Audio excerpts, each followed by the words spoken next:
Hello, my name is Evelyn Ackah. I'm the founder and managing lawyer of Ackah Business Immigration Law. Thank you so much for joining us on our first LinkedIn Live, which will also be cross-posted to the Ask Canada Immigration Lawyer podcast. I wanted to do this LinkedIn Live because I'm getting so many calls from employers really struggling right now with hiring workers. Of course, the priority is always going to be hiring Canadian workers. But when they're struggling to find Canadian workers, they are now looking to consider hiring foreign workers. And I wanted to be able to have a discussion about what that process looks like now, what you can expect if you're an employer, and how you can get help from our law firm if you need it to help you with the process of bringing that foreign worker to Canada as quickly as possible. If you follow the news and the economic situation, you know that there are many, many businesses that are short-staffed, that are very much looking for skilled workers as well as low-skilled workers. And it is hard since COVID to find people who want to work. Nobody knows where they went, whether they opened all their own businesses or they retired, but things have definitely changed in the landscape for employers. And so looking outside of Canada is a realistic option. I want to talk to you about the ways you can bring foreign workers to Canada to help your business as quickly as possible. The first thing I'm going to focus on is going to be the labor market process, the temporary foreign worker program. And if you have any questions, those that are on the live, please put them in the chat. I'd be happy to read them and answer them as I move through this process today, okay? If you are an employer that has used the LMIA foreign worker program, you know that historically it took a really long time. It's a big investment of funds, both legal and relocation, and getting your foreign worker settled. But you also need to look at the fact as, does it help your business grow? Does it help you stay in business? Does it help your hours continue to be as long as you'd like them to be when you can fill all the spots? So right now, the Canadian government is looking to make the LMIA process faster. We are seeing it anecdotally. LMIAs are being approved much faster, which is wonderful. I'm going to go through the process of the LMIA program so that you understand as an employer what is expected. The first thing is you must continue to advertise for that 1 month at least, if not longer. On the Canada Job Bank, as well as 3 or 4 other places that target people that would be looking for you, for your employee, for your type of employee. So whether it's a professional or a low skilled, you want to make sure you're addressing all the advertising requirements. And advertising for Job Bank is very different than advertising for your normal business. If you are in HR or legal, you can't just use the same process. You must ensure the ads meet the very specific criteria that the Job Bank has and the ESDC, Employment Services Skills Development Canada, has for you. So we can certainly help with that to make sure we've analyzed the ad, make sure it meets the criteria, and then you have to advertise for at least 1 month. We also recommend you keep the ads up longer. But when you meet that 1 month criteria, you can then submit the application, and you have to make sure it's as complete as possible.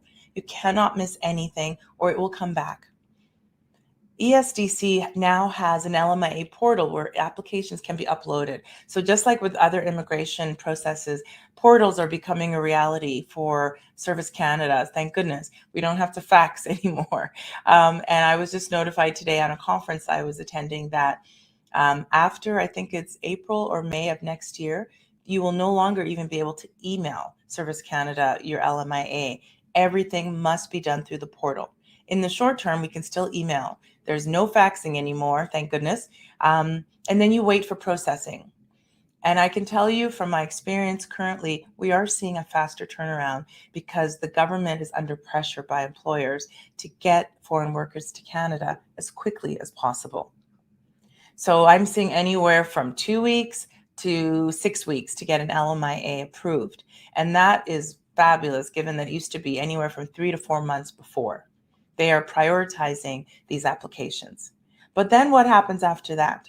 After that, if your employee is coming from a country where they need to be processed through a consulate, that is still taking longer. there is no doubt. If they're coming from the Philippines, if they're coming from India, China, those processes at the consulate could be anywhere from 3 to 6 months. So this is not a short-term strategy. It is still going to take a while for you to get your person here on the ground working for you and benefiting your business.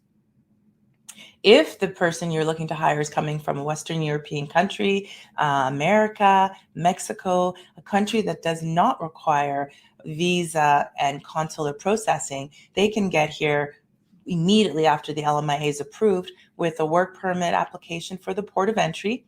And if they need an ETA, an electronic travel authorization, they can get that as well. So you really need to think, based on your business needs, where you want to recruit from.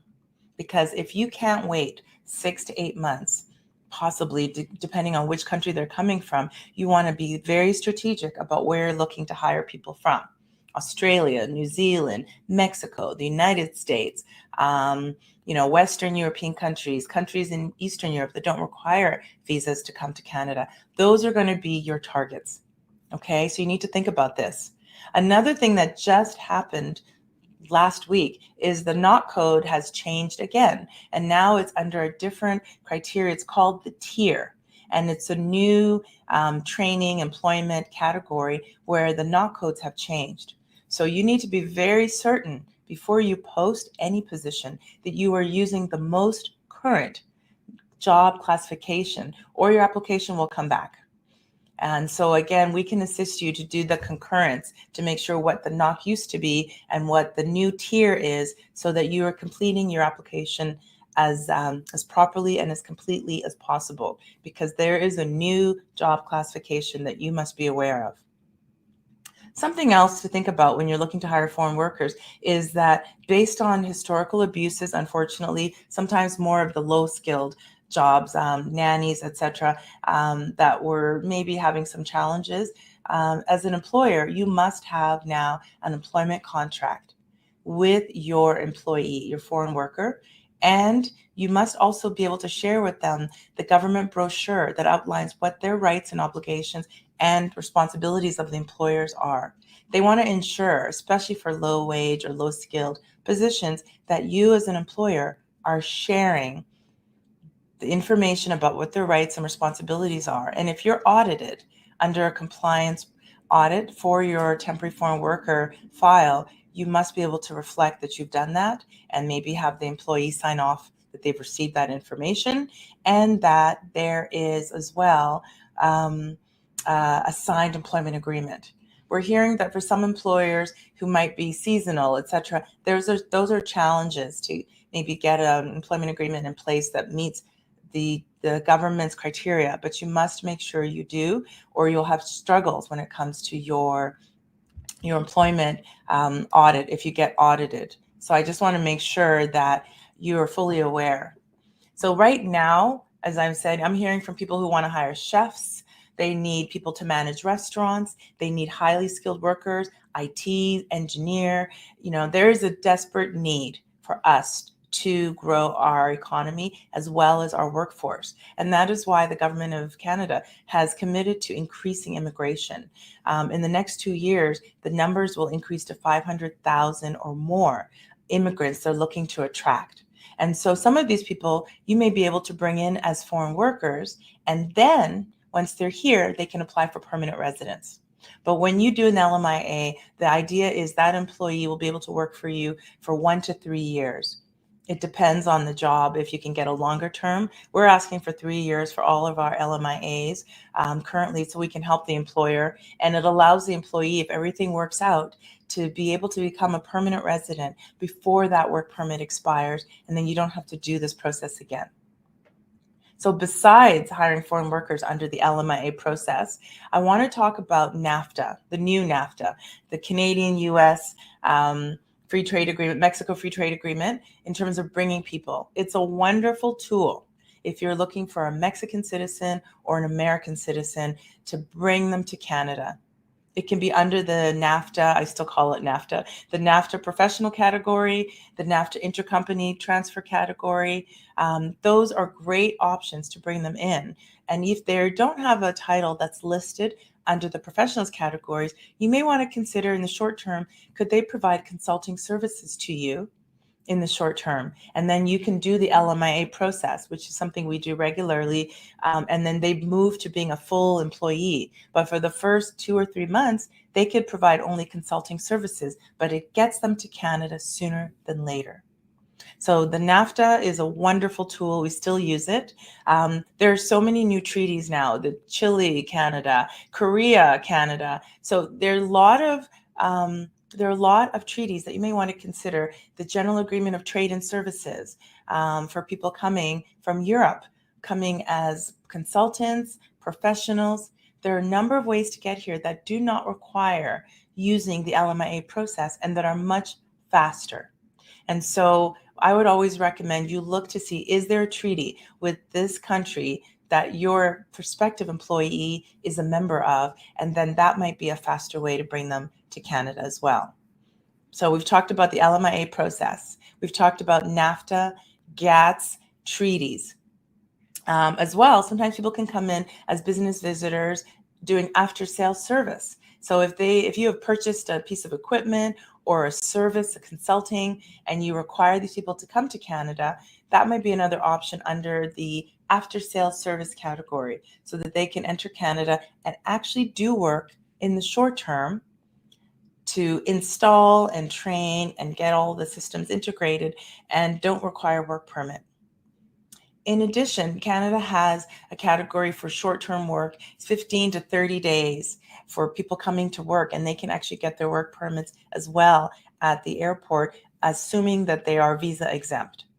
So these are all options for you to consider as you're making your long-term plans for hiring foreign workers. Most employers cannot wait until people come as federal skilled workers. They need them here now. And so you need to look at what can you do to expedite that process. Could you do your ads now with the help of good lawyers, good advisors to meet the criteria for Job Bank and for LMIA, just in case you can't find a Canadian, but your ads are already going to be compliant, and then you can go straight to submitting your application. There are a number of strategies that we can help you with so that you can start planning and forecasting for your labor market needs into the new year, starting now.